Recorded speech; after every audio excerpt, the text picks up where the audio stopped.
பாசக தரப்புல இருந்து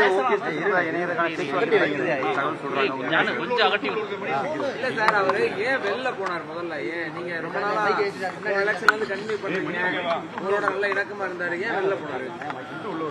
அப்புறம் மேல வைக்கிறாங்களா?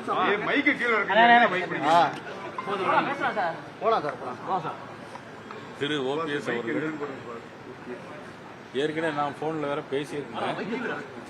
ஆனால் அவங்க என்ன முடிவு எடுத்தாங்கங்கிறது தெரியல. ஆனால் இன்னைக்கு அப்போ வெளியே போறதாக ஒரு அறிவிப்பு வந்திருக்கு. சார், தன்மானம் கட்சியில் இருக்கும்போது எனக்கு தன்மானம் ரொம்ப முக்கியம் அப்படின்னு இல்லையா, சட்டமன்றத்தில் சந்திக்கும் போதும் சரி, நான் ஏற்கனவே போன்லேயே நான் அவங்கள்ட்ட பேசிட்டு தான் இருக்கிறேன். அவங்களுடைய சொந்த பிரச்சனை அல்லது வேற எதுவும் பிரச்சனையாங்கிறது எனக்கு தெரியல. இல்லை, தொடர்ந்து மோடி அவர்கள் வந்து 2 முறை வந்து சந்திக்க நேரம் ஒதுக்கி தரல அப்படின்ற ஒரு வருத்தத்துல தான் ஓபிஎஸ் அணிமாறும். இல்லை, அதை பற்றி எனக்கு தெரியாது. நான் என்கிட்ட சொல்லியிருந்தேன், நாங்கள் வாங்கி கொடுத்துருப்போம்னு நான் ஏற்கனவே சொல்லியிருந்தேன். அந்த மாதிரி புறக்கணிக்கப்பட்டாரு என்னங்க, இபிஎஸோட அழுத்தத்தினாலதான் ஓபிஎஸ் வந்து புறக்கணிக்கப்பட்டாரு அப்படின்னு அப்படி ஒன்றும் கருத்து. அறிக்கை வெளியிட்ட பிறகு திரும்ப அவரை தொடர்பு கொண்டு எதுவும் இணைக்கிறதுக்கான பேச்சுவார்த்தை எதுவும் நடக்குதா சார்? பாஜக இல்லை, அறிக்கை வெளியிடுறதுக்கு முன்னாடி நான் பேசியிருந்தேன். ஏற்கனவே நான் போன்ல பேசியிருந்தேன். ஓகே சார், பேசியிருந்து எதுவும் முடிவு எடுக்க வேண்டாங்கிறத நான் கேட்டுக்கிட்டேன். திரு டிடிவி தினகரன் அவர்களிடம் நான் பேசியிருக்கிறேன். நீங்க கேட்டுக்கிட்டு இருந்தோம், ஏன் அப்ப முடிவு எடுத்தாரு? இல்ல, அது அவங்கள்ட்ட தானே கேட்கணும். இல்ல, நீங்க என்ன இருக்கு, ஏன்னா உங்களுக்கு கூட்டணிக்கு பலவீனம் தானே, எப்படினாலும் அவர் வெளியே போறதுன்றது. இல்ல, அதாவது என்னன்னா, கூட்டணி தேசிய ஜனநாயக கூட்டணி நான் ஏற்கனவே சொல்லியிருந்தேன்.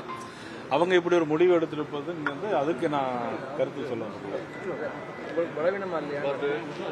அது தேர்தலில் தான் வெளியே போய் இல்ல, அவங்க எதுக்காக சந்திச்சாங்கன்னு எனக்கு தெரியல. அவங்க எதுவும் அறிக்கை வெளியிட்டு இருக்காங்களா, ஏதாவது சந்திச்சிருக்காங்க? அவர் எதுவும் நடக்கலாம்னு மட்டும் சொல்றாரு வெளியே வந்து. சுயமரியாதை, என்னுடைய சுயமரியாதை இல்ல, அவரு வேற எதுக்கும் சந்திச்சிருக்கலாம் இல்லையா? வேற தொகுதி பிரச்சனைக்காகவும் சந்திச்சிருக்கலாம், அல்லது சொந்த பிரச்சனைக்காகவும் சந்திச்சிருக்கலாம்.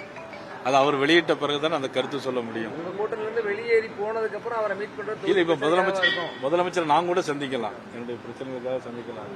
அது கட்சி வேறு, சந்திப்பு என்பது வேறு. அறிவிப்பு அதாவது என்ன, அறிவிப்பு வெளியிட்டிருக்காரு, சேர்ந்திருக்காரா இல்லையாங்கிறதெல்லாம் பற்றி அவங்க கருத்து சொன்னாதான் நம்முடைய அதை கருத்து சொல்ல முடியும் இல்லையா? அவங்க அவருடைய சொந்த பிரச்சனை தான் சந்திச்சு அப்படின்னு நாளைக்கு சொல்லிட்டாங்கன்னா நீங்க என்ன பண்ணுவீங்க? சார், வரும் பிரதமர் திரும்ப வரும்போது திரும்ப ஓபிஎஸ் சந்திக்க வைக்க வாய்ப்பு இருக்கா சார்? இல்ல, அவங்க கேட்டாங்கன்னா கண்டிப்பா சந்திப்பாங்க. ஓபிஎஸ் தரப்புல இருந்து கேட்டா நீங்க சந்திப்பீங்க? கண்டிப்பா சந்திப்பேன். ட்ரெண்ட ஃப்ரெண்ட் ஆக்கிக்கோங்க. தந்தி டிவியின் சப்ஸ்கிரைபர்ஸ் அண்ட் ஃபாலோவர்ஸ் குடும்பத்துல நீங்களும் இணையுங்க.